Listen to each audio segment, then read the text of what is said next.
Pressure is mounting in Israel for a ceasefire and hostage release deal just days after the bodies of 6 hostages, including 1 Israeli American, were recovered from Gaza. Yesterday, U.S. President Joe Biden told reporters that Israel's Prime Minister Benjamin Netanyahu is not doing enough to reach an agreement. We're in the middle of the negotiations. Over the coming days, the United States will continue to engage with our partners in the region to push for a final agreement. During talks last week, we made progress on dealing with the obstacles that remain, but ultimately, finalizing an agreement will require both sides to show flexibility. It will require that both sides look for reasons to get to yes, rather than reasons to say no. We did have constructive talks last week in the region to try and reach agreement on the final gaps. I think, as you heard the Secretary say when he was in the region several weeks ago, Israel had agreed to the bridging proposal, but that's not the end of the road. So many people came. I met people that never came before. They came for the first time. I think after what happened yesterday morning when we hear about the 6 bodies that came back, I think everybody feel like they have to do something. And I think it's one of the reasons that so many people came out from home and came to say their words that they want all the adopted to come back home. We know the families, we know the people, we know the stories. It was shocking, it was very hard. It was, I don't know, it was like kind of chaos and sadness and terrified and all the feeling together. It was really hard.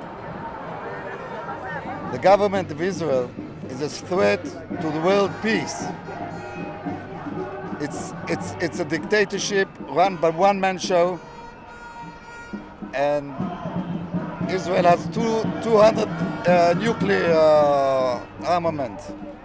And the way Netanyahu is a world chaos agent, like Donald Trump, is a threat to the world peace.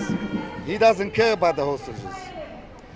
Well, if one day the CIA will let the public read his personality files, the world will know what kind of person he is. And I got 2 sons, soldiers fighting in Gaza. And I know what it's about, okay? So that's why I'm coming here. First, to save the hostages, and second, to save the state of Israel. It seems like most of Israelis are not prepared for democracy and liberal society. The state of Israel exists only 6 years, but it's nothing compared to history. Maybe the Jews are not prepared for democracy, because if you want to live for democracy, you need to fight for it. You need to be deserve to live in democracy, and you need to fight for it. And they prefer a dictator.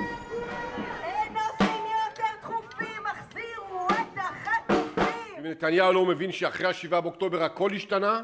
אם יש לו ספק שסינואר יחוסל, שנגיע לאן שצריך תמיד? אם הוא לא מספיק חזק לעמוד בלחץ הבינלאומי, שיניח את המפתחות וילך הביתה. צריך להחזיר את החטופים גם במחיר כבד מאוד. צריך לסגור על עזה מדרום כדי שלעולם לא יחזור 7 באוקטובר. צריך יהיה לחזור לציר פילדלפי כשנידרש. צריך להעביר את המערכה צפונה. צריך לייצר בריתות אזוריות מול איראן ולבלום את הדהירה שלה לגרעין. ולכן חייבים לצאת לבחירות שיחזירו את האמון בין העם לנבחריו, ולבנות פה ממשלת הסכמות לאומית שתהיה ראויה לעם הנפלא הזה. כי התמודדות עם איום קיומי עוברת דרך ביטחון לאומי אמיתי, ודרך חוסן חברתי והסכמה רחבה ללא קיצוניים, כשהאינטרס המוביל הוא האינטרס הלאומי ולא האישי והפוליטי הצר. ולהתמודדות עם האיום הקיומי האמיתי, אתה כבר אינך מסוגל לדאוג.